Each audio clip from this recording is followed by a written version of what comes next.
Hello, everyone, and welcome back. Hey.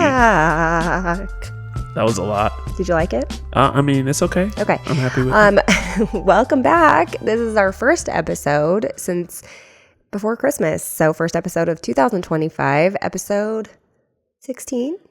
I don't know. Does Okay, the season now we're change lost. now?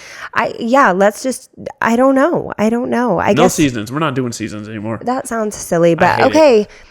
Welcome back to the Open episode Door 16 podcast. It might have been episode 16, but remember, I think the last episode, we did record an episode. And it was bad. We lost audio, and it was a disaster, and I'm sorry. There was no fixing it. Yeah. There was no fixing it. But this episode's going to be a really good episode. So many good things. Welcome to the Open Door podcast. I'm Chelsie. I'm Bedford. And it's 2025. Yes. What are your goals? I honestly, I have a lot of business goals. I want to obviously grow my online community. I want to increase my family's income. So I'm looking at different revenue streams and ways that I can continue to build.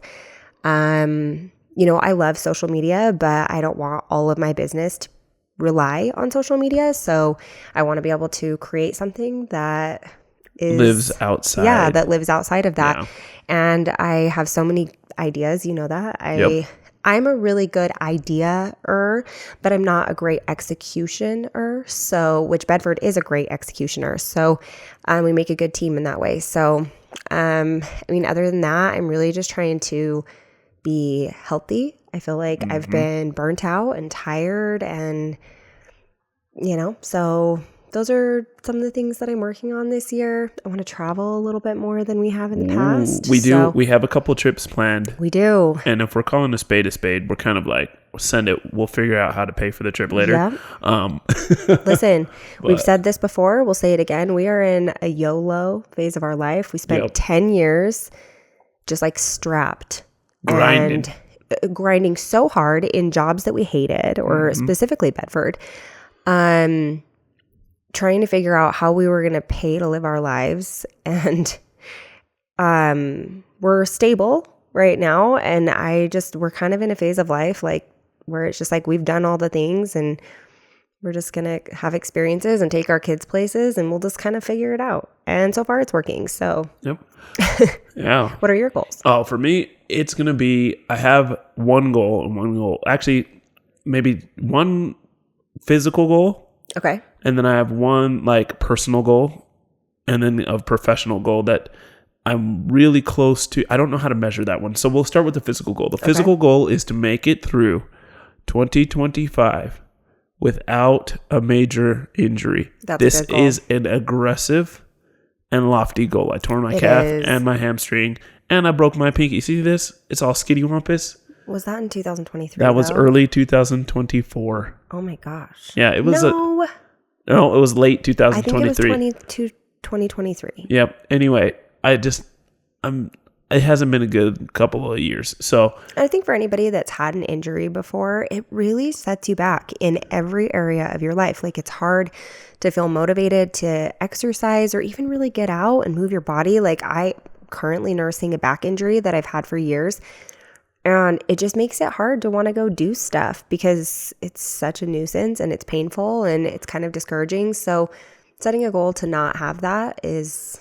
Yeah, so there's going to be lots of stretching. I need to drink more water. That's going to be part of it. There's going to be a lot less ridiculously heavy lifting. There'll be some heavy lifting. I'm going to turn that back up later. But I've got to get to mobility and I've just got to embrace being 37. And quit trying to be 21 where I could just do anything and heal the next day because that ain't happening. Financially, the goal is simple. Continue to push the ball forward through 2025. We're going to have some ups. We're going to have some downs. We are not going to make a monetary goal. We're going to just be able to, the goal is to be able to be in the game still. Yeah. That's going to take some sacrifices. It's going to take some penny pinching. It's also going to take some strategy, and that's it for 2025. We're not even going to put a number out there. The number is simple. Whatever it takes to continue playing. Yeah, absolutely. That's it. Continue to do what we enjoy, right? Continue to share the things that we love, that we're passionate about. And And so whatever it takes to do that, we're just doing that. Leave that up. And then the final goal was something stay off of cheese. Yeah, except for, would you like to make an announcement? Chelsie duped me. She didn't dupe me. Okay. Yeah. I did have mac and cheese from the California Pizza Kit. No? What's that place? Cheesecake Factory. Because. Yeah, but you had pizza. I didn't have pizza. Yes, you did. Yes, you did. I did have pizza. Yep. Okay. And it was gross and I don't like it. So, which is like but also a in big other deal news, for me. I got a Ninja Creamy that I am trying to figure out. Because if you ask Bedford what his favorite dessert is, it's ice cream, except for he can't have ice cream. So I got a Ninja Creamy for Christmas from my parents, and we've done one round of testing and it was okay. Like consistency, so great. Taste, mediocre. And right? that's probably our fault. So that's not it's even just we're trial and erroring. But I'm excited to be able to, it's fun to like figure it out and make the concoctions, but I'm excited to be able to give Bedford his like nightly dessert back. I love ice cream. And ice cream has been, honestly, it is getting better, mainly because I'm going so much longer without regular ice cream. And then I'm like forgetting what the good stuff is really like.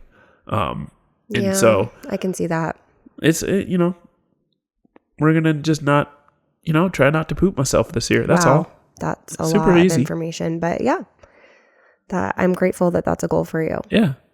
Easy breezy. Yeah. So let's get to popping. Okay. So for 2025, we've got some feedback. We may or may not be continuing to do the unnecessarily long name segment, AKA random things I find in the news. We're not doing it this episode. No, we're not doing it this episode, but I think we'll continue. We'll see. But we got some stuff for you today. What's on the agenda? Okay, so I have not been this excited for a podcast episode. And specifically, we are going to cover the same topic for the next 5 podcast episodes. So if you're tuning in now. All the way up past Valentine's Day? Yes. Wow. And you will see why in just a moment. So a few weeks ago, I posted a question sticker on social media and I asked what people wanted to hear more of on the podcast and like what they wanted to see more of on our page. And I got an overwhelming response. And it's something I'm really passionate about. What do you think it's about? I have no idea. It's would you probably a deeper look into our like mixed and blended family.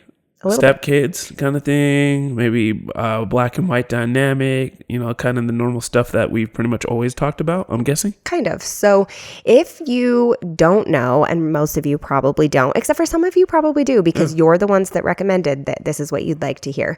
I used to teach a course for parents to talk to their kids about race, diversity, and inclusion. And we did that in an age-based format. So there was 4 courses, ages 0, and I mean 0, to 4, 5 to 9, 10 to 13, and 14 to 18.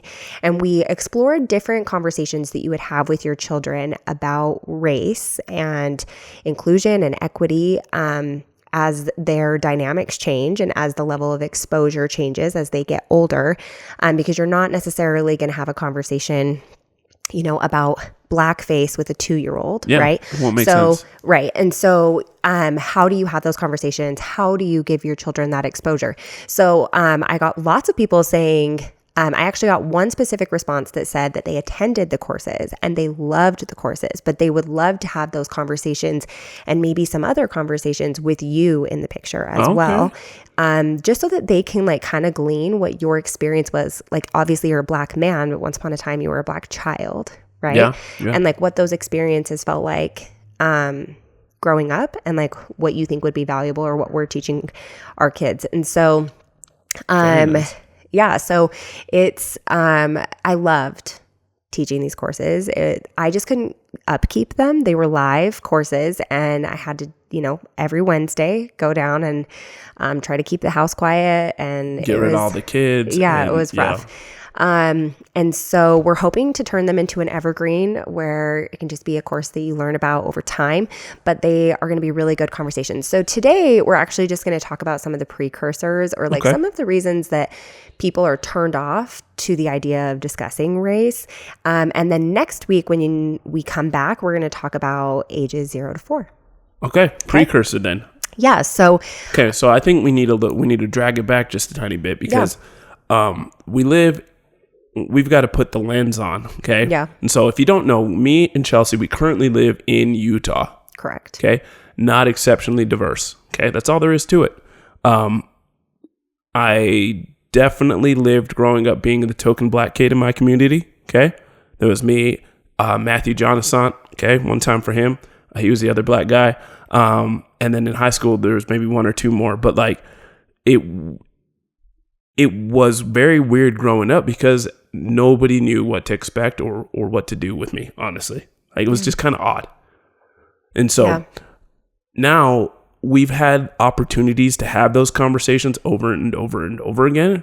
Mainly because we've lived in an all white community pretty much still growing up. And it's interesting because we have 5 kids now, 4 of which are mixed, and they're going through an easier time. Like when we go to, the Christmas thing and all this other stuff, I'm like, oh, look at all these brown kids everywhere. It's wonderful. Look at way more diversity, except for, and then like you go to California, you're like, whoa. Yeah. Or when we went to Vegas and our Riker, so our 10-year-old, I think he was like 7, yeah, he was 6 like 7 at that time. Yeah. And he was like, there's a lot of black people here. Yeah, he didn't feel special at all. You're right. There are a lot of black people here. You realize the level of exposure you don't have when all of a sudden you have more exposure, right? He's like, ain't nobody cares that I'm here. Yeah. Because every time he walks into a room, pretty much anywhere, and our daughters as well, like anytime they go anywhere, it's like they're sort of the center of attention. Yeah, especially for better their or hair, for worse. Yeah. Right? So and I think we've mentioned this, but Riker came home one time and said, I want to be white. And we were like, why? And he's like, because then people wouldn't touch my hair. Like, I'm sick of people touching my hair, which for the record, we have really taught our kids, like, it's okay to say, do not touch my hair. Yeah. And not even, please don't touch my hair, but do not touch my hair. Yes. 10 toes down. Hey, don't touch my hair. Because people need to look people in the eye when you tell them. Correct. I was actually really proud because we went to a family function. We went to my dad's family's Christmas party a little while ago. And Maya had her braids, and one of my aunts came over and she said, I love your hair. And Maya said, thank you. And she goes, does it bother you when people just touch your hair? And Maya said, yeah, especially like if I don't know them. And she didn't touch them. Like she didn't touch her braids. And she said, I read a story a little while ago about how it's uncomfortable for people like who have braids because people always want to touch them. And like she was having a conversation with Maya, and it was like a learning conversation for her. I mean, she's in her probably 60s. Right? Which auntie is this? She's my Aunt Moana. Oh, okay. And she's probably in her 60s, but she was talking to my almost 8-year-old to try to like understand and like have that real conversation with her about, and I loved that she read it and then she did it, right? That's like so she cool. didn't come in and just touch Maya's hair. That's so cool. And so, but that happens to them all the time. Like everybody touches their hair and all the time. They go to the mall, some random lady. I'm like, well, yeah. Why are you touching my baby? Like, and it gets to the point a little bit where like other things that are not about their hair become about their hair. So like, for example, Riker was like, my teacher always touches my hair, like when we're coming back from class or whatever. And then as I asked more questions, the teacher was just kind of touching all of their heads, like kind of guiding them into the class. Like, yep, let's go. Here we go.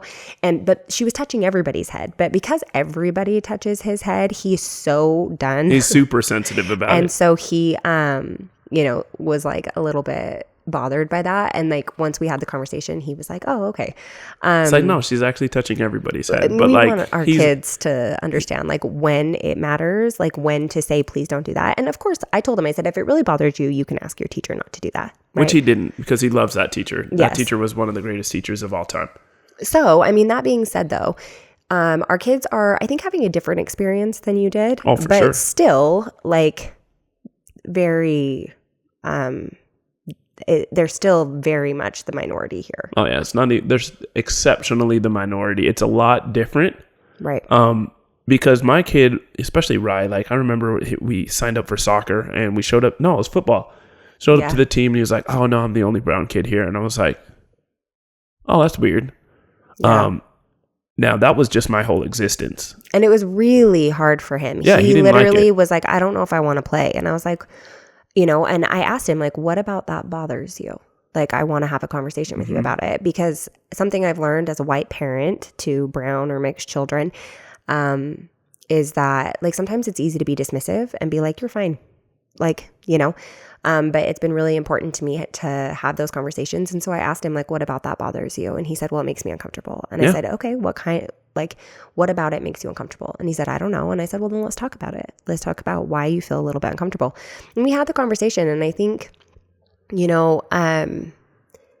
it's just been eye-opening. And like those types of experiences are what led me to say, like, I want to have these conversations. Yeah.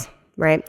For me too, just to back up a tiny bit, like when he said that was the first time I realized how different he's having. Yeah. How different of an experience. I was like, oh, this is the first time? And I'm like, you're 5. This is, maybe he was 6 at the time. He'd been on like 3 or 4 soccer teams. Maybe like 8.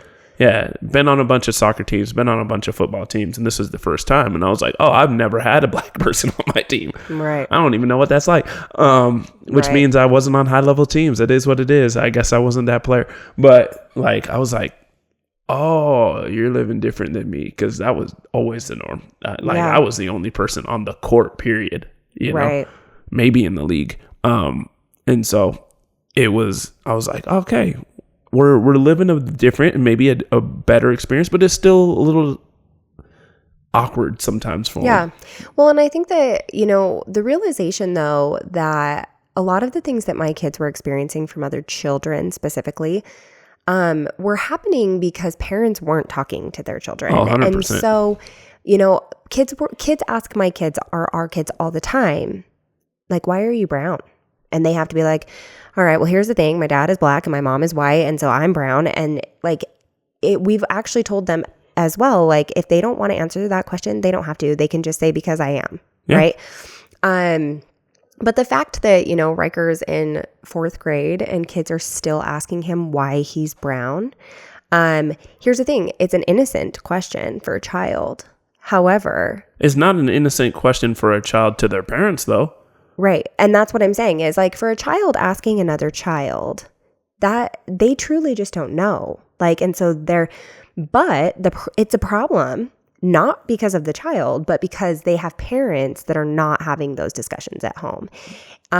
Kids would call our kids' hair crazy. They would, or messy or silly. And not because they were trying to be unkind, but because they didn't understand how to accurately, especially when they're in like 2nd grade, 1st grade, they didn't know how to accurately describe their hair curly, And then you still even have the kids that are just unkind. Like this year, we've had one kid that came to my and her cousin. They're a year apart. They go to recess together and said, hey, you girls aren't pretty because you're not white. And my girls were like, what? And it hurt their feelings. And I'm not going to lie, I don't need to know who that kid is when I go to school pickup because, put a Nike check on his chest. Listen, I did not know this information. And I was hot. Now I'm ready to fight someone. I was hot. I was like, well, first off, that person's a terrible human being. Yeah, and they're like, well, you don't know him. So I don't need to know him. But again, you have to ask yourself the question, are those children, because Maya's 7, right? Yeah, 7 years old. And so I think the kid must have been 6 because it was in the cousin's class. Yes. So, but then again, you have to ask yourself, like, is that really the child's fault or is it the parent's fault? Because there are children, and we have this conversation as we go through these courses, but children, no one is born with those type of biases, right? And so that is something that they are hearing. Now, the chances are that they're hearing it from their parents, right? However, I always use the example of like, a kid that's at a skate park, right? Yeah. Or they're at let's just use the skate park as an example. They're at the skate park, Riker goes to the skate park. He's 10. Oftentimes there are grown men there, okay? Or 18-year-old kids. And let's just say that he hears them say a racist joke. And the group just erupts with laughter. And Riker doesn't really grasp what that joke means. Yeah. And so he leaves and he repeats that to his group of friends, hoping that he can now get that same response because for whatever reason, everybody else thought it was funny. And so sometimes you also have to take into consideration that they may have heard it from another child, right? Yeah. And then so the spread of information, like people are always really quick to blame parents. for passing down, like the parents must have that belief system.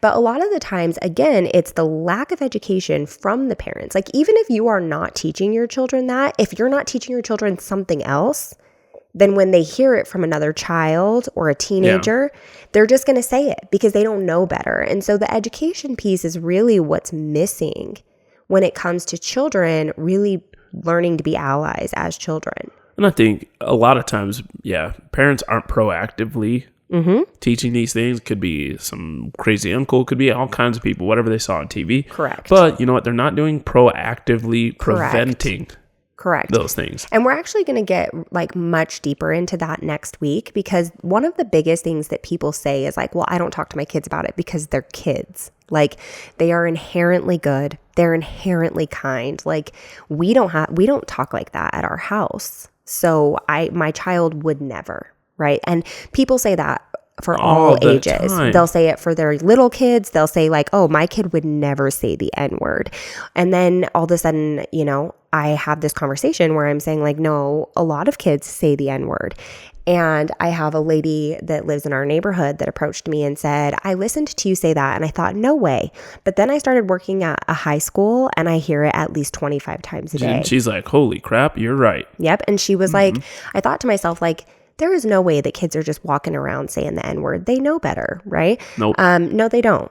And if they do know better, they're still doing it. And so parents are really quick to be like, I know that my child would never do that. But no, you don't. And it starts in elementary school. It starts in kindergarten. So we're going to have that conversation starting next week. Oh, for but sure. That's where these courses kind of came from, is seeing all of these situations where children are not proactively being taught about diversity and about inclusion and about, you know, like equity. And so because of that, you have kids like ours and other diverse or minority groups, you know, children, handicapped children, children with other disorders or disabilities that are actively being excluded because of these things, right? Yeah. So that's where they came from.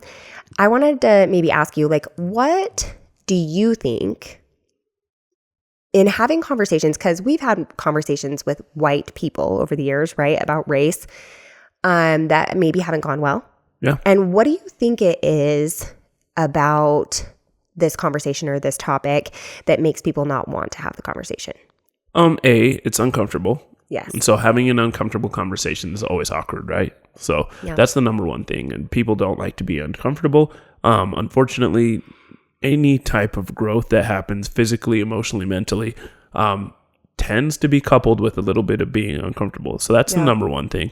And then B, a lot of people just want to assume that it's not an issue in any way, shape, or form. And it couldn't be further from the truth. Yeah. They're like, no way, that's back in the slave times. And it's like, that wasn't too long ago. There are people alive that were experiencing that. Yeah. And there are still some effects that happen long after those slave times, quote unquote, that are still live. So those are the reason why I think most people don't want to have that conversation, or anytime those conversations go bad, is because it's one of those two things. It's uncomfortable and you're just naive. Oh, it doesn't happen. What do you think is the most triggering phrase for white people when it comes to talking about diversity or racism? Ooh, the most triggering phrase? I don't know. Or what makes white people defensive? Oh, white privilege. White privilege. Oh, every single time. You say white privilege, it's like, and you're like, come on now. I mean, at least enjoy it. So here's the thing, and this is something that, so whenever every single course that I taught, because obviously people signed up for courses that were applicable to their children and the ages of their children. Yeah. So every single course I taught, we had a section prior where we talked about white privilege and how, for whatever reason, and I've been here, okay, I just want to be very clear that as a white individual, the term white privilege used to just make me so furious, okay? And I think that it's because when you think about white privilege, you think about like you had like a silver spoon in your mouth, or you're a trust fund baby and you've never had to work for anything in your entire life. I actually had a woman message me one time, and she was like, the term white privilege is so hard for me because I was a single mom. I had 3 kids. I was sleeping on a queen size mattress that I found on the side of the road, sharing it with my 3 children. It was on the floor. That's not great. In a 1-bedroom apartment, and I had 3 jobs. And she was like, and even now, we don't have a lot, but what we do have, I worked really hard for. And so when I hear the term white privilege, I'm like, I'm not privileged. I had to work really hard to have what I have, right? And I think that that's a very fair idea. Yeah, 100%. Like if that's how you're considering white privilege, is like, well, I had to work for stuff too. Or I was also poor, or yes, 100%. Like, it has nothing to do. I think that's the biggest thing, is everyone thinks it has anything to do with financial stability. And here's the thing, I want to insert really fast though, that it does a little bit, because if you consider, and we talked about this when I was teaching these courses, is like, if you consider generational wealth, if your great grandpa was a doctor, somebody else, their great grandpa was enslaved, right? That's not even that many greats. I know. The comparison though, right, is that white people have had a longer span of opportunity to generate and distribute generational wealth, and then Black people have, due to enslavement. I mean, even after slavery, the opportunities provided to Black people were minimal, right? And so I think but that's maybe 10%, 15% of the word privilege. Absolutely. Because quite frankly, like, it doesn't matter how much money I have. There's going to be some things that I think about that you don't think about forever. Right. It doesn't matter what my income looks like from now to infinity. I will always have a different experience in a grocery store. Absolutely. And I will always think things in a different way than you will. Yes.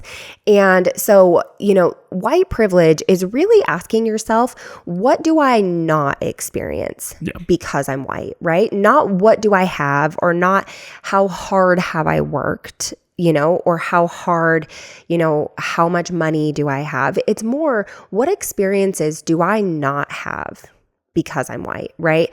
And some of those things include being able to find someone that knows how to cut your hair.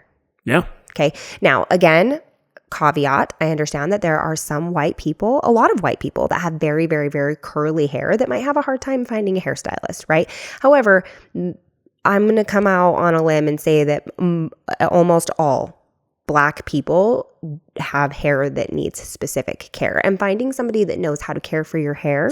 In certain areas, like in Utah? I do Bedford's locks because we don't know anybody that could do it. And the people that do corner the market, and it is very, very expensive. It's aggressive. Right? And our daughter, we have one braider. Yeah. And everybody knows who she is, and she's wonderful. I'm not even going to say her name because she don't need no more business. It's hard enough to get her. And so whatever, I will not gatekeep. If you would like her information, you're welcome to message me. Because she has been, I actually had somebody message, so they messaged me and asked for her information, and I sent it to them. And then they messaged me back and said, I want to send you a gift because she got me in. She was so quick. She was so affordable. And I was like, no, please do not do that. I'm so happy that you got, but again, access to hair care, right? Yep. That is a very simple one. I could go now. Do I trust just anybody to cut my hair? No, I do not. Because is it likely that it could get messed up? For example, a good example is Jax. He can literally go into any critter cutter. Goes to cookie cutters. He could go to sports clips. He can go to, literally anywhere. Literally anywhere. I cannot take Riker just anywhere. No. I cannot take Maya just anywhere. Right. Yeah. And a part of that makes, I take Jax to cookie cutters and he's done in 8.5 minutes. To get Maya's haircut, I have to wash It'll take 30 detangle minutes. It. That in itself takes 2 hours. Yeah. Right. And then after that, she needs to go get her hair cut. And in a lot of situations, they straighten it out, which takes time in order to cut it. And so you look at little situations like that, right, that are a little bit more nuanced, or even the privilege to know that the history books that you learn about in school are going to contain positive history. Highlights about people that look like you. Yeah. What did you have? Do you feel like, aside from... No, I had slavery. That was it. Yeah. And what was that experience like Not for great. you? That was not fun. Okay. Because every history class, I was like, oh, here we go. We're going to go into slavery. I'm going to have to talk about how I'm uncomfortable learning about slavery to my class every freaking year. Did anybody ever point you out, like a teacher? 100%. It happened every year. I mean, did anybody ever? That happened literally annually. It was like, here we go. That makes me emotional. I was like ready for it. Like, here's the time. All right, let me get my speech, because it was uncomfortable. What did you say? I was like, how does this make you feel? It's like, not great. And then, you're 13, you're 14, you pretty much mumble some awkward stuff from there on. And then I can honestly say it probably happened every single year from 6th grade on. Do you feel like any of your peers ever like fully understood or even like empathized? 0%. I mean, not fully understood, but even tried. Do you know what I'm saying? No, I don't think they understood. I don't think they ever will. There was a couple, and I think mainly because a lot of my peers were bros, and we don't, we don't be trying to empathize anyway. But there was definitely some, like, I remember Katie Brown, good old Katie Brown, love her, she's great. I remember one time she was like, that was so awkward. I was like, what was? And she's like, them pointing you out, like, I felt so bad for you. And I was like, oh, like for me, I was like, yeah, that's normal. And it was awkward. Like, yeah. And like, it made me feel awkward, her telling me that it was awkward. Cause I was like, nah, man, I just got numb to this. Like, yeah. Well, I think that, I mean, and so I'm going to use an example, well, a couple of examples actually. So there was a guy that I had gone on a few dates with prior to meeting you that was Black. And he was telling me this story about how he was in class. It's February, so it's Black History Month. And they're talking, and they're having everybody pick like a decade that they would like to live in, right? And so it gets to him and he's like the 2000s. Yeah. And they're like, no. And not a decade, like a century, right? Yeah. So he's like, and they're like, you can't do that. You need to pick something that isn't now. And he's like, okay, fine, the 1900s. And they're like, no. And he's like, listen, do you recognize? It just gets worse the farther I go back. No, unless I'm going to King Tut back in and Egypt. The teacher was like, oh, yeah, I'm okay. Like, why would you ask? Like, where is the wherewithal? Ain't no wherewithal there. But that's what I'm saying is like, have we not progressed to a point where we're not asking Black students in a classroom about how they feel about enslavement? Like, have we not gotten past that? Now, here's obviously a different look at it, but my son came home from school, Jax did, and he was distraught. Okay.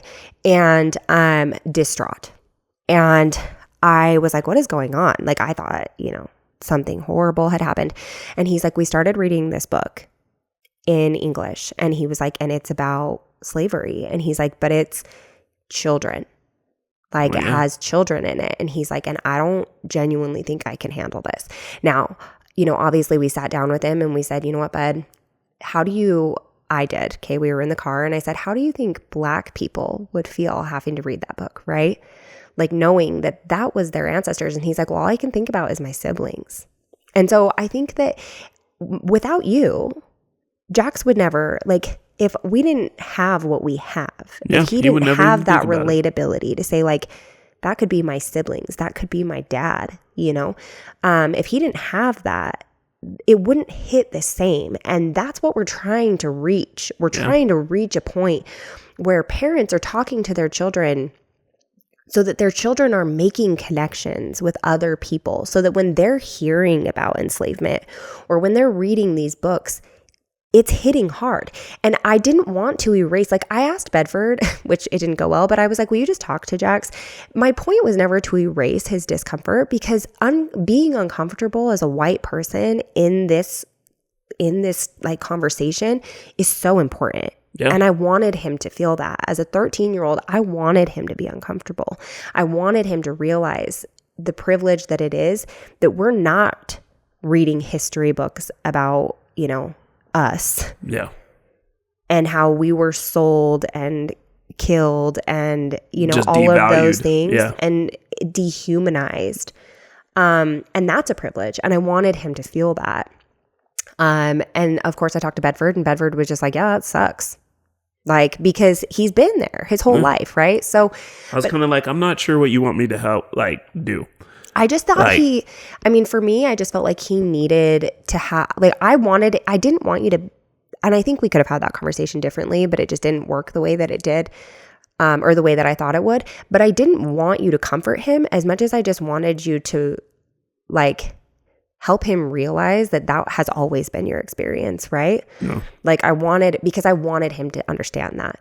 Like, this is a realization that he's coming to, and I'm grateful he's 13. Because I was in my 20s. Like, you think about it, like Ryan, Maya, they're all going to read that book. Same thing.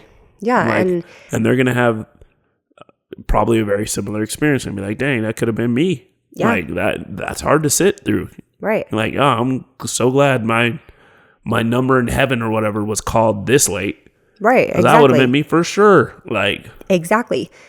I think, like, for me, because I certainly sat through those classes, right? Like, I certainly sat in those classes and I was like, oh, that's so sad. Yeah. Like, I felt sad, like, no one, how horrible, right? But also, when you're learning about slavery in school, you're talking about how unfortunate it was for Black people, but realistically, you're trying to, let's actually talk for a second. So a few years ago, there was a simulation done at a school in our district. Do you remember this? That was stupid. Why don't you talk about it? All right. So some idiot decided it'd be a good idea to simulate a slave auction and have It wasn't a slave auction. It was the Underground Railroad. The Underground Railroad. Yeah. Like, so we're going to actually have, like, Black people be part of the Underground Railroad and some white kids too. And we're going to, like... They were going to draw some type of a paper. Yeah. And so they decided, hey, we're going to re-simulate it and put kids in the real positions. Like, that's a genius idea. And luckily, like, enough people threw a fit, and we were part of that. Like, I posted out my stories. We used our campaign. Like, we campaigned and got that idea shut down quick. But, like, we're not going to just... Let's talk about it. Let's have serious conversations. We're not making a real live action play of it where you have actual owners looking for slaves and stuff like that. We're not, no.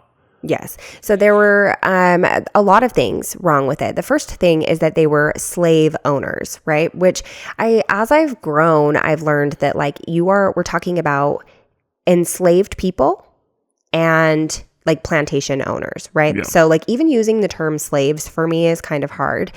They were enslaved people. Like, I really hate to... take away their dignity. Yeah, like, it almost feels like I'm dehumanizing them still as I'm calling them slaves, right? Like, they were people that were enslaved. Yeah. Now, but part of my issue with it is that whenever we talk about the Underground Railroad, we're trying to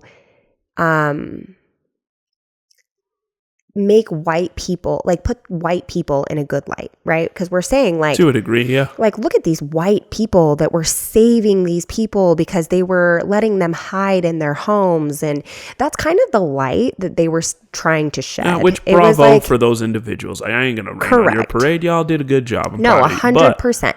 But the problem with it is that they weren't really, like, they're not. If you're going to teach about the Underground Railroad, you need to teach about how terrible was the fact that we needed one. Yeah, like, you need to, are you going to talk to those kids about how there were dogs that were literally bred to chase specifically to hunt down enslaved people? Yeah. And kill them or bring them home? Like, are you going to talk about that? Like, they were born and bred, and that was their only purpose, was to hunt down runaways. Are you going to teach them that? Like, are you going to talk to them about what happened to those people if they were caught? Like, at the hands of white people. Yeah. Right?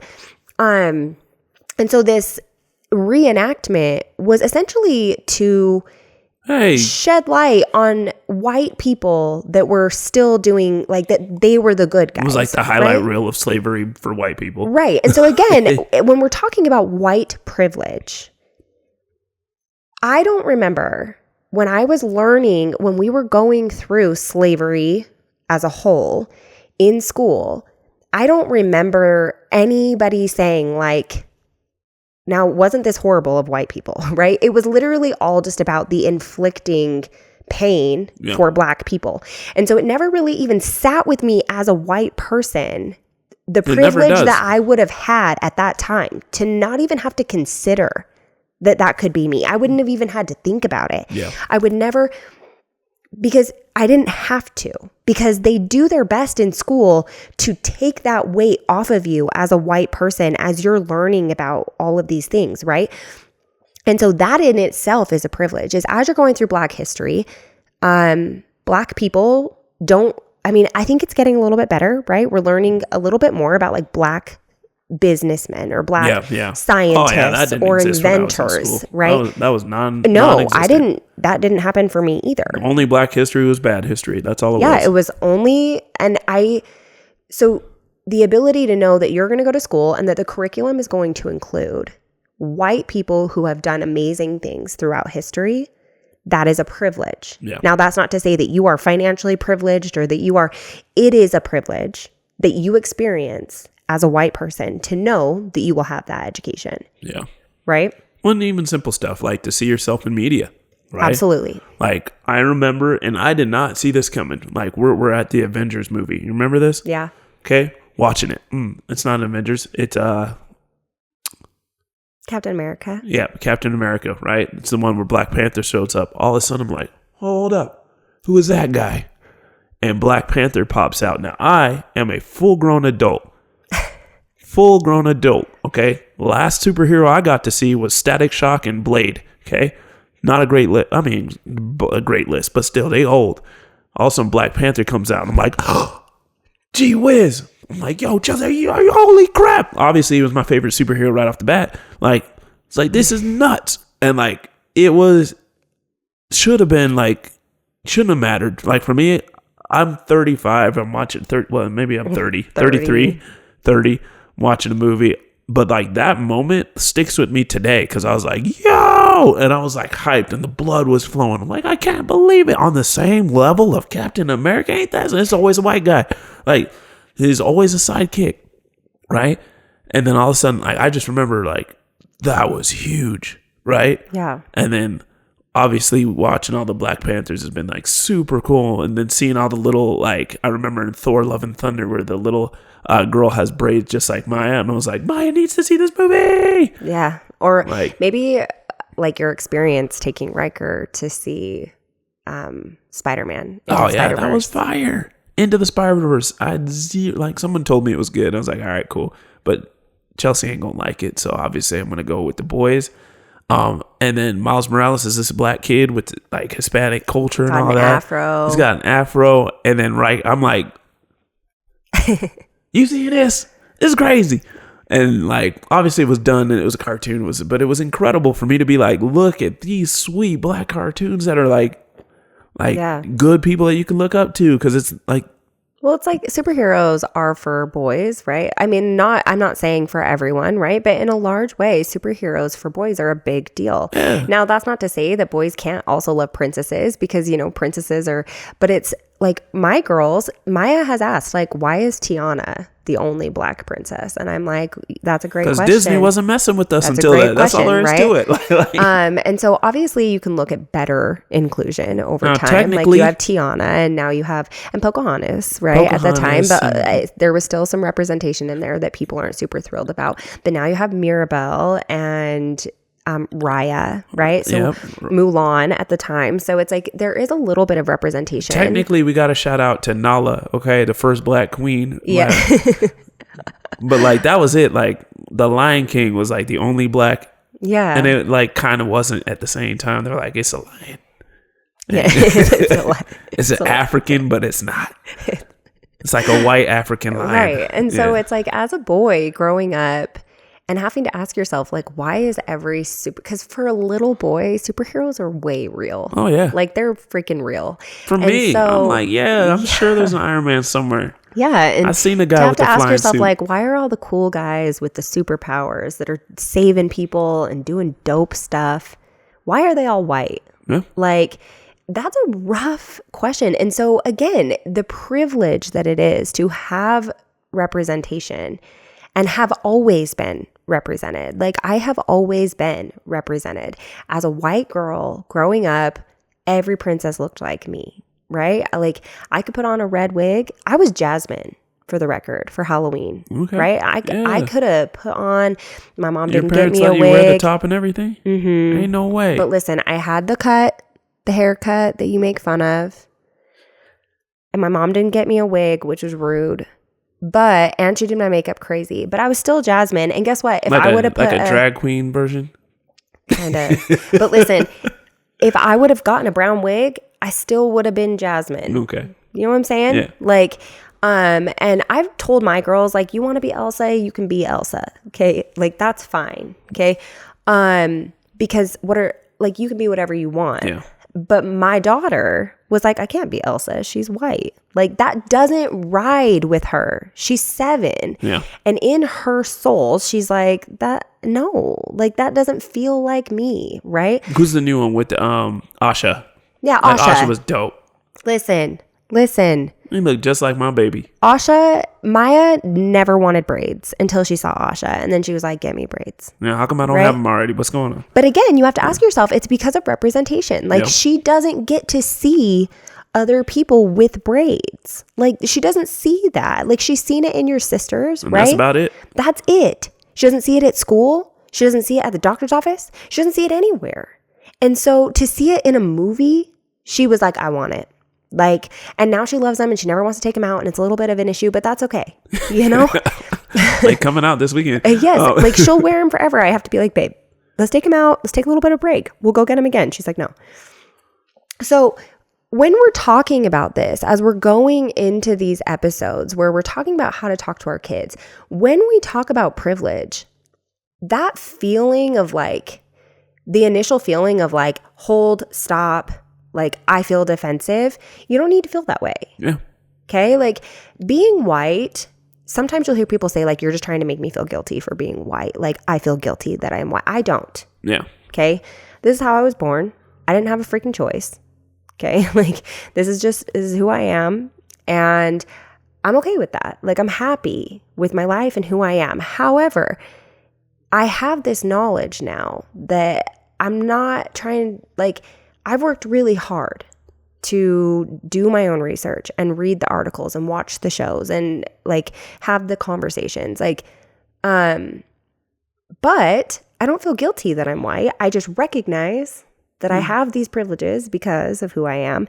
And how do I use those to help other people? Yeah.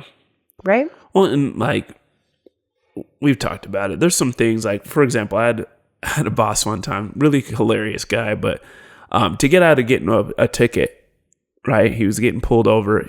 To get out of getting a ticket, he had jumped out of his car and told the police, hey, my wife's pregnant. She thinks he's losing the baby, right? But he's telling the story to all of us. He's like, so I jump out of the car right as I get pulled over. And I was like, you did what?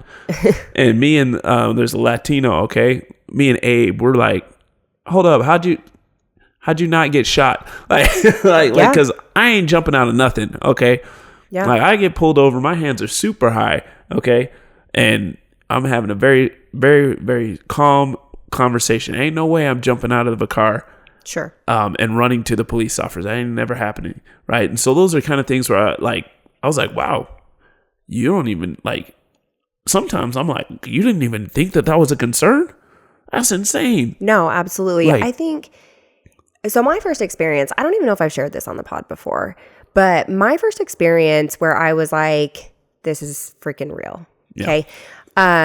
Because, okay, rewind a little bit. So a lot of white people use the black card, right? When they see racism or when people claim racism. Now, I was in high school.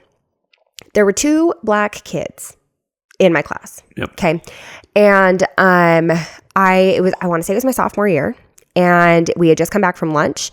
The odds that there were 2 black kids in my class are crazy. Okay, because there's really not that much diversity in my school. They had gone. I know. They had gone to lunch, and they had come back, and one of them was talking about how they had forgot their wallet and they didn't have money to pay for their meal. So they asked the waitress if she got their meal wrong. Like, they were like, I asked for it to not be this way, but you brought it anyway. Did you do that because I'm black? Right? And the waitress gave them the meal for free because they didn't want to deal with that. Yeah. Like that is not something they want to deal with, right? So clowns, that's my experience at that point in my life, living in such a bubble, a literal bubble. My experience with racism, right, literal quotations at that time of my life, was people just throw it around just so that they can get free stuff or they can get out of things, right? Because that was my experience. And now experience is reality. That's what it is. If you don't ever experience anything different, why would you think anything different? Yeah. So now Bedford and I are dating, and he, you know, we'll be in the car and a police officer will come up behind our car and he'll get off the freeway and I'm getting ticked. Like, and I think about it now and I struggle that's how naive I was, or like that's the experience. Again, like I hadn't had any other experiences to teach me otherwise, but I genuinely was like, are you sure that that's real? I was like, sure am. And I was like, I don't think you're a liar by any means, but what I'm asking is it necessary every time? Well, and I was just like, are you sure that you haven't been like taught that was the expectation? Like you should be afraid. Yeah. Like, and so because of that, you're afraid, but really you don't need to be. And he was like, you are jaded. I was like, right? You're out of your mind. Right. And so now I'm like, we're in a hurry. You can't just get off the freeway. And he's like, yes, I can. And I'm like, no, we're going to be late. I promise you, right? We'll get there faster. Yeah. Like it was, so, okay. So that's kind of our relationship, right? I'm trying to figure out why he's like, or when he's like, that gas station clerk's looking at me and I'm like, are you sure? Like, are you paranoid? Like, I was so confused. And it's because that is how heavy this like veil is. Because I've never experienced anything like that. The fact that a gas station clerk would even be looking at me in a gas station, crazy. Yeah. Never. Not in my whole life. Okay, so we're engaged. And we are driving out to for his sister's birthday. Yep. And his family always does birthdays at Chili's. We go to Chili's. Chocolate molten cake. Yep. So I got Jax in the car. We're driving out to Chili's. And I'm almost there. Bedford calls me and he's like, hey, can you come pick me up from the jail, essentially, right? The police state. And I'm like, what? Like, what are you asking me? And he's like, I don't have a lot of time. You're on speaker right now. I just got pulled over. My tags are expired. Well, and I'm like, wait, what? And he's like, Chelsea, listen to me. I've got to go. I just need you to come pick me up. And I'm like, okay. He hangs up. So I'm like, okay, well, I'm almost into the Chili's parking lot. So I'm going to go drop Jax off with his family. And then I'll just go get him and figure out what the crap's going on. So I pull into the Chili's parking lot, which just so happens to be like a large strip mall. Yeah. Okay. And I had gotten pulled over like right next to it. Literally, I see 5 police cars. 5 for his one car. I watch them pull him out of the car, put him on the ground. And I'm like, did I marry a murderer? Am I engaged to a murderer? Because that is the behavior of these police officers. Like, they are not gentle. They're not like, I was like, what is going on? So I pull into the Chili's parking lot, which is right next door. I take Jax inside. I am a mess. I've never seen anything like that before. And I genuinely am like, listen, he's probably a serial killer, because why would they be so like that? So I drop Jax off. My in-laws get in their car. My sister-in-laws have Jax. My mother-in-law, father-in-law get in their car. They follow me. These police officers drove with their lights on, all of them, from that parking lot to... See, I didn't even know that. I was in the car. No, all of them. I literally was like, something bad is going on. Like, this cannot be this small. I get to the police station. My in-laws are already in there. And I walk in and I'm like, what's going on? And he's like, well, he has expired tags. And I was like, then why is he still in handcuffs? Like, what is going on? My father-in-law walks me outside. He's like, Chelsea, nope. You can't. And I was like, what? And he was like, this is normal. I was like, this isn't normal. I'm bawling my eyes out. They impounded his car. Yep. I had to pay bail. Like, his parents had to pay bail to get him out. And we had to go get his car out of impound. And I was like, and the tags were expired by what, 3 months? It was a long time. It was 3 months. I'd forgotten about it. Yeah. Well, we were planning a wedding. So it was 3 months. I get arrested. I have there's no warrant for my arrest. There's nothing like that. Arrested. That's going to be so loud on the thing. But you guys, arrested. Okay. I have been pulled over for tags that were over a year expired. And I was like, holy crap. I was 17 and I was like, listen, I'm so sorry. I've never had to register my car before. I didn't know what I was doing. And he's like, that's cool. This is what you need to do. I didn't even get a ticket. Oh, yeah. I don't know what that's like. I get tickets every time. Okay. Tickets are the best case scenario, actually. I'm like, let me get these tickets right quick. The most eye-opening experience. The first time that I was like, this is freaking real. This is freaking real. And she's not exaggerating too. There wasn't one cop. It wasn't two cops. It was like five or six. Five. I counted them. 5 police cars. Not gentle, not nice. Shove him up against the car. He's in handcuffs. I have not resisted. Handcuffs. I'm like, yo, hold on, guys. Let me just get out.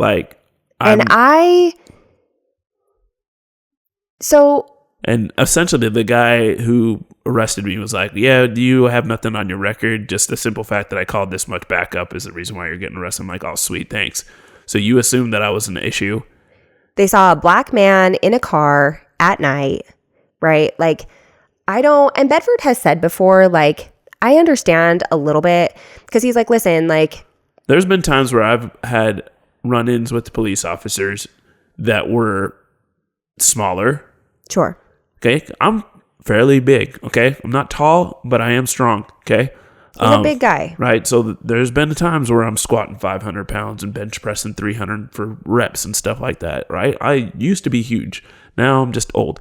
But there's been plenty of times where I've sized up an officer that came to, noise complaint or something like that. Cause we were for example, we were playing guitars. It's like a 50-year-old man. Yeah, this is a 55-year-old man. Of course he's scared. I'd be scared if I was him too.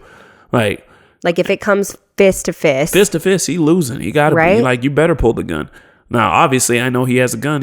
I'm not doing that. And right? Bedford, here's the thing. Bedford's like a giant teddy bear, just for the record. He is super lovey. He's really great.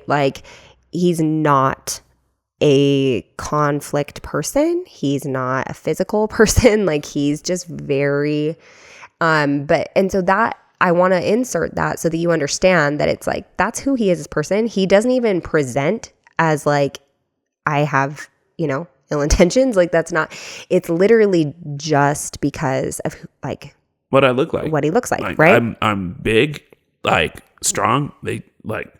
There's fear, right? And so obviously I tried to talk him out, oh, hey, how's it going? We're not going to do anything. There's nothing wrong.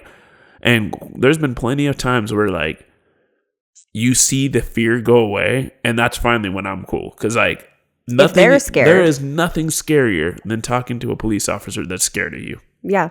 I promise you, most of y'all have never experienced it. There is nothing more scary for me. And I've been through some scary stuff. That's the scariest thing. Because I'm he is scared of me, and he's the one with the gun. What am I going to do? Well, and I want to be really clear, too, that, we are not anti-police officer. My brother's police officer. We are not anti-police officer. However, we would agree, and my brother would also agree, that there are some, discord issues between law enforcement and the Black community, right? That need resolution. That's just the way that it is, whether it's training or whether it's, there are pieces for both communities that need to do better, right? So that's not at all what we're saying. It's just that this experience was my first experience being this isn't normal. Yeah. And she was like, oh, and then ever since then, she's like, oh, well, and quite frankly, I don't mess around. If our tags are expired, I go do it right then and there. Yeah. Or we're not driving that car. It's that car will sit for as long as it needs to until I have a hair appointment. He's like, no, you don't. No, you don't. Cancel that. Because I'm not trying to. I don't want nothing to do with anything that will get me in any run-ins with. Well, and the problem too is that if one of us is going to get in a fight, I am way more hot-headed than she's going to start the fight. I'll get in it. Well, it depends on who it is. I don't... Well, you're going to start it. Every time. No, every time. I'm going to start it every time. But, it's been really hard for me to not be like I had a cashier that was following Riker around a gas station, and I was like blown away because he's 7. Yeah. And I was like, no freaking way. Like it was so unreal, And so you have these experiences.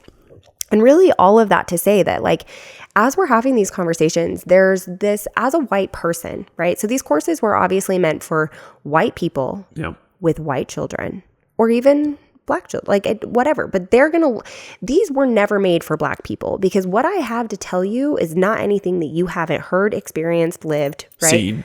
Yeah. So these conversations are for white people raising white children, whether you have adopted them or whether they're yours or whether you are the white counterpart, right? Like white people have things to learn.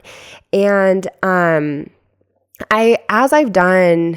not a professional, right? No. Like I have so much to learn. And to be honest, I all the time will be like, Bedford, I was reading this article about blackface or about the use of the N-word in hip hop culture, right? Like, because I'm just in it. Yeah. I am in it. I want to say I tried, right?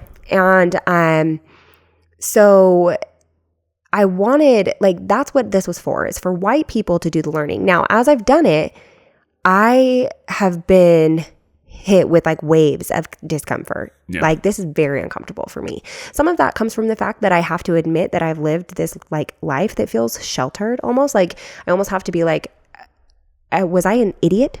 Like, did I just ignore this? Because obviously it's been happening. So like, have I just been blissfully ignoring these problems because they were never mine? Yeah. And that's like a harsh pill to swallow. And then some of it is just recognizing that it's reality in the first place. Some of the most common comments that I get on my page when we talk about some of these experiences, or when people see comments from racist people online, people are like, I cannot believe that in 2025 that people speak like this. And I'm like, yeah, all the time. Girl. Just run through any of the comments. Yeah, like, literally any comment section that I have, you'll find it, literally. And so as we're going through these, like the next 4 episodes, I'm so excited. Like I loved doing this and I'm so excited to go back into it, especially as like a duo this time. Yeah. But as we're going through it, like if it's uncomfortable, it's okay. It's okay that it's uncomfortable and it's not your fault. Growth is on the other side. It's not your fault. Again, experience is reality. And if you've never had the experience, then you don't know, but you can learn. Yeah. Right. So I'm excited to have the conversations, lean in to the discomfort a little bit and decide that it's because it's helping you grow. It's helping us create a world where all of our children are safe and comfortable. Yeah. Right. So, that is today's episode. We will see you guys back here next week for age 0 to 4, how to talk to your kids about diversity and race and inclusion. If you have any questions, you can drop them in the comment section. If you feel like this was helpful, please share, comment, subscribe, like, all of those things. And we'll see you guys back next week. Yep. See you next week. Be blessed until then. All right. See ya.